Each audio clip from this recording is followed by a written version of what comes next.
ہمارے گھر کی بنیاد چٹان پر ہے جو یسوع مسیح ہے تو پھر وہ گھر ہمیشہ قائم رہے گا۔ اسی طرح ہماری ایک اسپرچل لائف ہے، اگر تو ہم اس کی جو بنیاد ہے وہ مضبوط رکھتے ہیں تو پھر ہم بڑی بلندی تک جا سکتے ہیں اور خدا ہمیں بہت زیادہ استعمال کرے گا۔ لیکن اگر ہمارے گھر کی جو بنیاد ہے وہ کمزور ہے تو وہ گھر پھر جلد گر جائے گا۔ تو میں آپ کو یہ بتانا چاہتا ہوں، آپ سے یہ کہنا چاہتا ہوں کہ ہم نے کیا کرنا ہے، ہم نے اپنے گھر کی جو بنیاد ہے وہ مضبوط رکھنی ہے۔ یعنی ہم کیا کر سکتے ہیں، ہم خدا کے کلام پر اپنے گھر کی بنیاد رکھ سکتے ہیں، اور بنیاد کیسی رکھنی ہے، جو مضبوط ہو، کمزور بنیاد نہیں رکھنی۔ وہ شخص جو مسیح کے پاس آیا، اس نے کلام کو سنا اور اس پر عمل کیا، یعنی 3 باتیں ہیں جو اس وقت میں ایکسپلین کر رہا ہوں۔ ایک تو وہ مسیح کے پاس آیا، اور پھر دوسرا اس نے اس کے کلام کو سنا، اور نمبر 3 اس نے اس کے کلام پر کیا کیا، عمل کیا۔ تو ایسا جو شخص ہے جو مسیح کے پاس بھی آتا ہے اور اس کی باتیں بھی سنتا ہے اور اس پر عمل کرتا ہے، اس کی جو بنیاد ہے وہ بہت مضبوط ہے۔ اور ایسا جو شخص ہے وہ غور کریں کہ وہ کسی جگہ مات نہیں کھا سکتا۔ اچھا پاسٹر صاحب، I have a question for you. دونوں نے اپنے گھر تو بنائے لیکن ان کا ٹیسٹ کیسے ہوا؟ آپ نے بڑا اچھا کویسچن کیا کہ واقعی جو عقل مند ہے اس نے بھی اپنا گھر بنا لیا، اور جو بیوقوف شخص ہے اس نے بھی اپنا گھر بنا لیا۔ تو میں آپ کو بتانا چاہتا ہوں کہ جو عقل مند تھا اس نے جب چٹان پر اپنا گھر بنایا، یعنی چٹان کون ہے، یسوع مسیح ہے، تو اس نے جو بنیاد رکھی وہ یسوع مسیح کو سامنے رکھا، وہ اس کی بنیاد تھی۔ اور جس نے ریت پر گھر بنایا، شاید انسانی نقطہ نگاہ کو اس نے سامنے رکھتے ہوئے اس گھر کی تعمیر کی، یا کئی دفعہ مذہبی بنیادوں پر بھی گھر بنانے کی کوشش کرتے ہیں۔ تو یہاں پر میں جو بات آپ کو بتانا چاہتا ہوں وہ یہ ہے کہ زندگی کے جو طوفان ہوتے ہیں وہ سارے ایک جیسے ہوتے ہیں۔ ٹیسٹ دونوں کا ایک جیسا تھا، اور طوفان نے ان کا ٹیسٹ کیا۔ خدا کا کلام بیان کرتا ہے آندھیاں چلی، سیلاب آیا، طوفان اٹھا، اور جو گھر چٹان پر بنا ہوا ہے اس سے وہ طوفان ٹکراتا ہے، اور اس کی پہلی ٹکر نے طوفان کو بتا دیا کہ یہ گھر جو ہے یہ چٹان پر ہے، تو اس کو ہلا نہیں سکتا، تو اس کو گرا نہیں سکتا۔ اور اسی طرح ایک ایماندار کی زندگی ہے، جو مسیح یسوع میں ایماندار ہیں، ان کا جو گھر ہے اس کی جو بنیاد ہے وہ چٹان پر ہے۔ لاکھ مصیبتیں آئیں، دکھ آئیں، پریشانیاں آئیں، اور ابلیس ان کو گرانے کی کوشش کرے، لیکن ابلیس ان کو گرا نہیں سکتا، کیونکہ وہ گھر کس پر بنا ہوا ہے، وہ گھر چٹان پر بنا ہوا ہے۔ اور اسی طرح جب دوسرے گھر کا ٹیسٹ ہوتا ہے جو ریت پر بنا ہوا ہے، تو اس گھر نے بھی طوفان کو بتا دیا کہ تو مجھے گرا سکتا ہے۔ یعنی جب وہ اپنے زور کے ساتھ اس گھر سے ٹکراتا ہے جو ریت پر بنا ہوا ہے، تو طوفان کی پہلی ٹکر نے بتا دیا کہ تو اس کو ہلا سکتا ہے، تو اس کو گرا سکتا ہے۔ اور اس نے جب کوشش کی تو لکھا ہے کہ جو گھر ریت پر بنا ہوا تھا وہ گر گیا، لیکن جو گھر چٹان پر تھا وہ قائم رہا۔ اور آج بھی میں اور آپ ایسے بے شمار ایمانداروں سے واقف ہیں جو قائم رہنے والے لوگ ہیں، یعنی وہ دکھ میں سے گزرتے ہیں، وہ پریشانیوں میں سے گزرتے ہیں، وہ بیماریوں میں سے گزرتے ہیں، لیکن چاہے جیسی بڑی بڑی مصیبتیں بھی آئیں وہ قائم رہتے ہیں۔ اور اس سے ہم اندازہ کر سکتے ہیں کہ ان کی جو بنیاد ہے وہ چٹان پر ہے۔ لیکن بہت سارے لوگوں کو آپ دیکھتے ہیں کہ تھوڑا سا دکھ آیا، تھوڑی سی مصیبت آئی، تو کئی لوگوں کو تو میں نے دیکھا وہ خدا کو بھی چھوڑ جاتے ہیں۔ کچھ ملتا رہے تو سب کچھ ٹھیک ہے، اگر نہیں ملا تو خدا کو چھوڑ کر دور چلے گئے اور خدا سے دور ہٹ گئے۔ میں آپ سے کہنا چاہتا ہوں کہ آپ کا شمار کن میں ہے؟ کیا ان لوگوں میں ہے جو چٹان پر گھر بنانے والے لوگ ہیں، یا آپ کا شمار ان لوگوں میں ہے جنہوں نے ریت پر گھر بنایا ہے؟ اور میں ایک بات آپ سے کہنا چاہتا ہوں کہ زندگی کے جو طوفان ہے نا وہ آپ کو چیک کرتے ہیں۔ اچھا پاسٹر جی، ابھی آپ نے بتایا کہ ہمیں خدا میں مضبوط ہونا چاہیے، آپ ہمیں بتائیں کہ ہمیں خدا میں کیسے مضبوط ہونا چاہیے؟ جی بڑا اچھا کوشچن ہے کہ خداوند میں ہمیں کیسے مضبوط ہونا چاہیے۔ تو میں آپ کو بتانا چاہتا ہوں کہ جب ہم کلام پر درست بنیاد رکھیں گے تبھی ہماری زندگی مضبوط ہوگی، روحانی طور پر بھی اور جسمانی طور پر بھی۔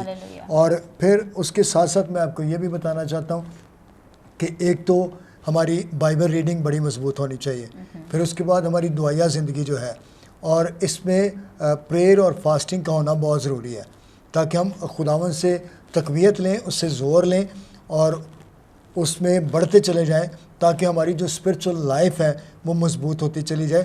اسی لیے تو خدا کا کلام بیان کرتا ہے، میں ایک حوالہ آپ کے سامنے تلاوت کرنا چاہتا ہوں۔ عبرانیوں کا خط ہے، اس کا 12واں باب ہے اور اس کی 26ویں اور 27ویں آیت ہے۔ لکھا ہے خدا کے کلام میں، اس کی آواز نے اس وقت تو زمین کو ہلا دیا، مگر اب اس نے یہ وعدہ کیا ہے کہ ایک بار پھر میں فقط زمین ہی کو نہیں بلکہ آسمان کو بھی ہلا دوں گا۔ اور یہ ایک بار پھر اس بات کو ظاہر کرتی کہ جو چیزیں ہلا دی جاتی ہیں تخلیق ہونے کے باعث ٹل جائیں گی تاکہ بے ہلی چیزیں قائم رہیں۔ ہاللویہ۔ یعنی جس کی بنیاد مضبوط ہے اور جو چیز ہل نہیں پائے گی، جس کی بنیاد مضبوط ہے وہ قائم رہے گی۔ کئی دفعہ ہم لوگوں کو دیکھتے ہیں کہ وہ خداوند میں آتے ہیں، خداوند کو قبول کرتے ہیں اور تھوڑا عرصہ خدا کے ساتھ چلنے کے بعد وہ خداوند کو چھوڑ دیتے ہیں۔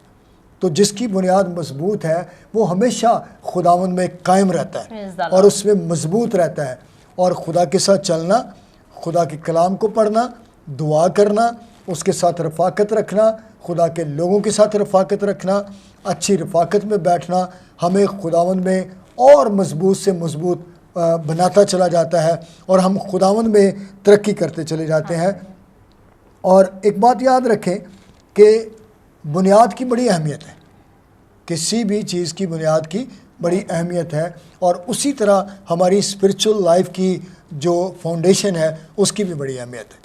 اگر تو وہ فاؤنڈیشن مضبوط ہے تو ہم ایک بڑی اچھی زندگی بسر کریں گے، پھر نہ تو ہمیں طوفان ہلا سکتے ہیں، نہ ابلیس ہلا سکتا ہے، نہ ابلیس کی فوجیں ہلا سکتی ہیں۔ ہاں، ایک بات کو ہم نے یاد رکھنا ہے کہ ہم نے ہمیشہ خداوند میں کیا رہنا ہے؟ قائم رہنا ہے۔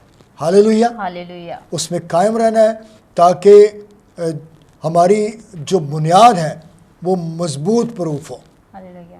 اور ہماری بنیاد سے پروف ہو کہ ہم نے چٹان پر بنیاد رکھی ہے۔ اچھا پاسٹر جی، میرا آپ سے دوسرا سوال ہے، درست روحانی بنیاد کو قائم کرنے کے لیے کیا اقدامات ہیں؟ آپ کا بہت اچھا کوشچن ہے، اور یہ جو آپ نے اقدام کی بات کی تو میں اس کے تعلق سے بتانا چاہتا ہوں کہ اصل میں جو ایمان کی بنیادیں ہیں اس میں پانچ چیزیں اکاؤنٹ ہوتی ہیں۔ نمبر 1 مردہ کاموں سے توبہ، نمبر 2 خدا کی جانب ایمان، اور نمبر 3 لوگوں پر ہاتھ رکھنا، اور پھر چوتھے نمبر پر ہم دیکھتے ہیں مردوں کی قیامت، اور پھر 5ویں نمبر پر ابدی عدالت۔ یہ 5 چیزیں ہیں جن پر مسیحیت کی بنیاد ہے، اور اگر یہ 5 چیزیں قائم نہ رہیں تو ہماری بنیاد مضبوط نہیں ہو سکتی۔ اور میں آپ کو بتانا چاہتا ہوں کہ آج بہت سارے لیڈرز کو، خدام کو اس بات کو سیکھنے کی ضرورت ہے کہ کیسے انہوں نے ان 5 بنیادوں کو اسٹڈی کرنا ہے اور کیسے انہوں نے ان بنیادوں کو قائم کرنا ہے تاکہ جو ان کی اسپرچول لائف ہے وہ اور زیادہ اسٹرانگ ہو جائے۔ اور پہلے نمبر پر میں جس چیز کو بیان کرنا چاہ رہا ہوں وہ ہے مردہ کاموں سے توبہ۔ کون سا پوائنٹ ہے؟ مردہ کاموں سے توبہ۔ اور اس کے لیے جو ہماری مرکزی آیت ہے وہ ہے رومیو کا پولس رسول کے نام خط، اس کا 3 باب اور اس کی 23ویں آیت۔ خداوند کے کلام میں لکھا ہے، اور سب نے گناہ کیا اور خدا کے جلال سے محروم ہیں۔ اب یہاں پر میں ایک خاص بات کو ڈسکس کرنے والا ہوں، اور یہ آپ کے لیے بھی اہم ہے، میرے لیے بھی اہم ہے، اور جتنے اس وقت CR چینل کو واچ کر رہے ہیں ان کے لیے بھی یہ بات بڑی اہمیت کی حامل ہے۔ وہ بات کیا ہے؟ مردہ کاموں سے توبہ، یعنی توبہ کرنا۔ اور توبہ کا جو بنیادی مطلب ہے وہ ہے ذہنی تبدیلی۔ توبہ کا مطلب کیا ہے؟ ذہنی تبدیلی۔ کچھ لوگ توبہ کو احساسات کے ساتھ منسلک کر لیتے ہیں، مثلا آنسو بہانا، یا پھر کئی دفعہ ہم دیکھتے ہیں چرچز کے اندر لوگ کانپ رہے ہوتے ہیں اور لوگ رو رہے ہوتے ہیں۔ تو بہت سارے لوگوں کا خیال ہوتا ہے کہ اب یہ شخص کانپنا شروع ہو گیا ہے یا اس کے آنسو بہنا شروع ہو گئے ہیں تو یہ شاید ریپینڈ ہو رہا ہے, یہ شاید توبہ کر رہا ہے. تو یہ توبہ نہیں ہے. ندامت کو محسوس کرنا بھی توبہ نہیں ہے, پشیمانی کو محسوس کرنا بھی توبہ نہیں ہے. اچھا, تو پاسٹر آپ مجھے پھر بتائیں کہ توبہ ہے کیا ہے؟ جی میں آپ کو بتانا چاہتا ہوں, آپ نے بڑا اچھا کوشچن ریز کیا ہے کہ توبہ اصل میں کیا ہے. تو توبہ کا جو ایک خاص مطلب ہے وہ ہے ذہن کی تبدیلی, ذہن کی تبدیلی, جس میں کیا ہوتا ہے کہ جب آپ کا انر تبدیل ہو جاتا ہے, ذہن تبدیل ہو جاتا ہے, تو اس کے بدلے میں جو اعمال ہیں وہ خود بخود تبدیل ہو جاتے ہیں. مثلا ایک شخص بہت برا تھا اور اس نے فیل کیا کہ مجھے توبہ کرنے کی ضرورت ہے, اور جب وہ اندر سے اس بات کا اقرار کرتا ہے کہ میں نے توبہ کرنی ہے, تو آٹومیٹکلی کیا ہوگا کہ جب وہ اندر سے بدل جائے گا تو جو اس کے بیرونی اعمال ہیں, جو اس کے ظاہری کام ہیں, وہ خود بخود بدل جائیں گے. مثلا جب میں نے توبہ کی تو before repent I am professional dancer, میرا جو فیلڈ تھا وہ ڈانس کا تھا, لیکن جب میں نے توبہ کی تو مجھے یہ بڑا عجیب سا لگا کہ یہ کون سا کام ہے, یہ تو اچھا کام نہیں ہے. تو پھر اس کے بدلے میں اصل میں ہوا کیا, کیونکہ میرا اندر تبدیل ہو چکا تھا, اس لیے پھر میں نے اس کام کو چھوڑ دیا. تو جو شخص اصل میں توبہ کرتا ہے وہ تبدیل ہو جاتا ہے.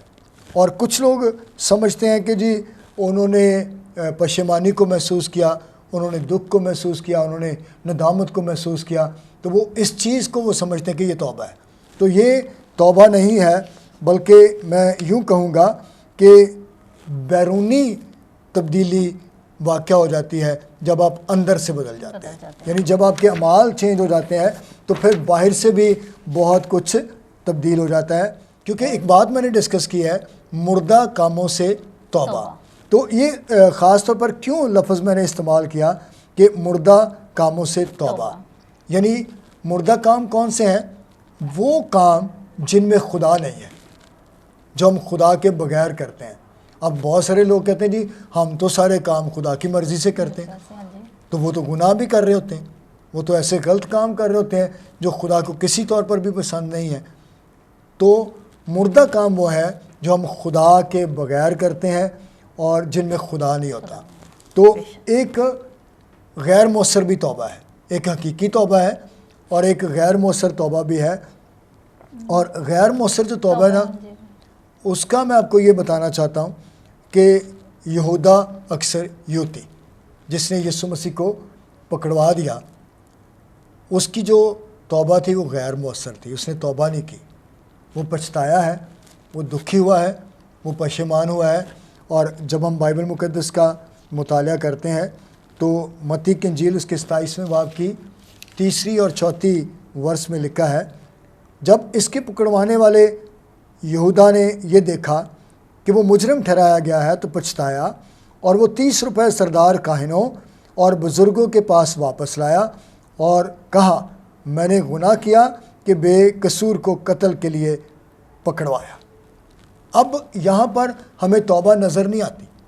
وہ پشیمان ہے, دکھی ہے کہ میں نے یسوع مسیح کو پکڑوا دیا ہے, لیکن وہ توبہ نہیں کر رہا.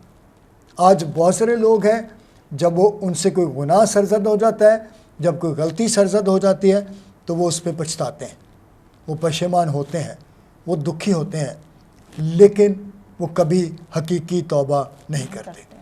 تو اس طرح تو پھر کام نہیں چلے گا, اس طرح تو ہماری جو بنیاد ہے وہ مضبوط نہیں بنے گی. مضبوط جو بنیاد ہے, زندگی کی جو مضبوط بنیاد ہے, اس کے لیے ہمیں سچے دل سے توبہ کرنا ضروری ہے. اور سچے دل سے توبہ کیا ہے؟ جس میں اعمال خود بخود تبدیل ہو جاتے ہیں. ہم جانتے ہیں بہت سارے ایسے لوگوں کو, بہت ساری گواہیاں ہمارے سامنے ہیں کہ ان لوگوں نے جب خدا یسوع مسیح کو سچے دل سے قبول کیا ہے تو وہ ٹوٹلی بدل گئے. ان کا رہن سہن, ان کا اٹھنا بیٹھنا, ان کا بات چیت کرنا سب تبدیل ہو گیا. یعنی ٹوٹلی ان کی لائف جو ہے وہ تبدیل ہو گئی ہے. تو توبہ کے بعد اصل میں لائف کا چینج ہونا بڑا ضروری ہے. اور میں نے آپ کو یہودا اسکریوتی کی مثال دی. اس کے بعد پھر ہمیں عیسو کی بھی مثال ملتی ہے۔ میں یہاں پر عیسو کی مثال بھی دینا چاہتا ہوں۔ اگر ہم خدا ان کے کلام کا مطالعہ کریں، عبرانیوں 12ویں باب کی 17ویں آیت کا، تو وہاں پہ لکھا ہے کیونکہ تم جانتے ہو کہ اس کے بعد جس نے برکت کا وارث ہونا چاہا تو منظور نہ ہوا، چنانچہ اس کو نیت کی تبدیلی کا موقع نہ ملا، گو اس نے آنسو بہا بہا کر اس کی بڑی تلاش کی۔ عیسو نے کیا کیا؟ اس نے اپنے پلوٹے ہونے کے حق کو بیچ ڈالا، اور کیا اس نے لیا؟ ایک عوض کے لیے کھانا، روٹی اور مسور کی دال، اور اس نے اپنے پلوٹے ہونے کا حق بیچ دیا، اور خداوند کو یہ بات پسند نہیں آئی۔ عیسو جو ہے وہ بعد میں بڑا رنجیدہ ہوا، وہ چلایا اور اس نے آنسو بھی بہائے۔ تو کئی دفعہ کیا ہوتا ہے کہ ہم جب وقت کو نکال دیتے ہیں، وقت جب نکل جاتا ہے، پھر چاہے ہم آنسو بہاتے رہیں، چاہے ہم پچھتاتے رہیں، پھر کوئی فائدہ نہیں ہوتا، اور اس کو بھی کوئی فائدہ نہیں ہوا۔ اس نے آنسو بہائے ہیں اور اس نے برکت کا وارث ہونا چاہا ہے، لیکن پھر خدا کو منظور نہیں ہوا۔ تو آج وہ بہت سارے لوگ جو خدا سے دور زندگیاں بسر کر رہے ہیں، یا ان کا رشتہ خدا کے ساتھ ٹھیک نہیں ہے، ان کو کیا چاہیے؟ ان کو چاہیے کہ وہ مردہ کاموں سے توبہ کریں۔ توبہ بہت ضروری ہے، اور مردہ کاموں کو میں بتا چکا ہوں کہ مردہ کام کون سے ہیں؟ جن میں خدا نہیں ہے، جو آپ خدا کی مرضی کے بغیر کرتے ہیں۔ اور اگر مردہ کام ہماری زندگی میں ہے، یعنی وہ اعمال ہماری زندگی میں ہے جو ہم خدا کی مرضی کے مطابق اعمال سر انجام نہیں دیتے، تو وہ میرے عزیزو مردہ کام ہے، اور مردہ کام جب ہم کرتے ہیں تو پھر ہم اس کی سزا بھی پائیں گے۔ اور غور کریں کہ ہم نے کیا کرنا ہے؟ ہم نے ایک کام کرنا ہے، ہم نے توبہ کرنی ہے۔ کیسی توبہ کرنی ہے؟ رسمی نہیں، بلکہ ہم نے سچی توبہ کرنی ہے اور خدا کے ساتھ چلنا ہے۔ جتنا زیادہ ہمارا رشتہ خدا کے ساتھ مضبوط ہوگا، اتنا زیادہ ہم خدا میں بڑھ سکتے ہیں، اتنی زیادہ ہم ترقی کر سکتے ہیں۔ اور ہم سب جو اس وقت ایمان کی بنیادوں کو اسٹڈی کر رہے ہیں، اور آج ہم پہلی چیز کو سیکھ رہے تھے، مردہ کاموں سے توبہ۔ تو میں یہاں پر ایک چیلنج رکھنا چاہتا ہوں، یہ میرے لیے بھی موجود ہے، آپ کے لیے بھی یہ چیلنج موجود ہے کہ کیا ہم نے واقعہ ہی سچی توبہ کی ہے؟ اگر تو سچی توبہ کی ہے تو پھر ہماری جو بنیاد ہے وہ مضبوط ہے۔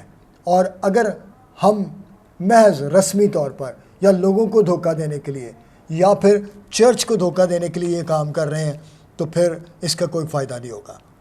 ہمیں چاہیے کہ ہم سچے دل سے خداوند کو اپنا شخصی نجات دہندہ قبول کریں، سچی توبہ کریں، اور خداوند کے ساتھ اپنے رشتے کو بہت زیادہ مضبوط کریں۔ ایک اٹوٹ رشتہ ہمارا خدا کے ساتھ قائم ہو جانا چاہیے۔ اچھا پاسٹر صاحب، آپ توبہ کے تعلق سے بات کر رہے تھے، تو میرے ایک ذہن میں ایک ورس آئی، میں آپ کو اس کے ساتھ شیئر کرنا چاہتی ہوں۔ رومیو 5 باب اس کی 12 آیت، بس جس طرح ایک آدمی کے سبب سے گناہ دنیا میں آیا اور گناہ کے سبب سے موت آئی، اور یوں موت سب آدمیوں میں پھیل گئی، اس لیے کہ سب نے گناہ کیا۔ جی، بڑی اچھی ورس آپ نے تلاوت کی ہے کہ سب نے گناہ کیا۔ تو جب نسل انسانی سے گناہ سرزد ہو گیا اور سب نے گناہ کیا، تو سب کو توبہ کی ضرورت ہے۔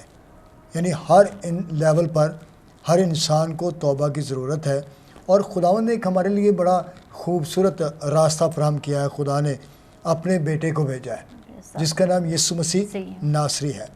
ہمیں اس کی وجہ سے خدا کے سامنے جانے کی دلیری ہے، اور اس نے ہمیں وہ نام بخشا ہے جو سب ناموں سے اعلیٰ ہے، جس کے سامنے ہر ایک گھٹنا جھکتا ہے، خواہ آسمانیوں کا ہو یا زمینیوں کا یا پھر زمین کے نیچے والوں کا۔ اور کیا خوبصورت اعلیٰ نام ہے، اس کے بغیر چھٹکارا نہیں ہے۔ اور ہم دیکھیں گے نیکسٹ ایپیسوڈ میں گناہ کے تعلق سے کہ گناہ کو جو مختلف نام دیے گئے ہیں وہ کس طور پر لوگوں کی زندگی میں کام کرتا ہے، کس طور پر گناہ لوگوں کی زندگی میں آیا، اور اس کو ہم ڈیٹیل میں بھی سیکھیں گے۔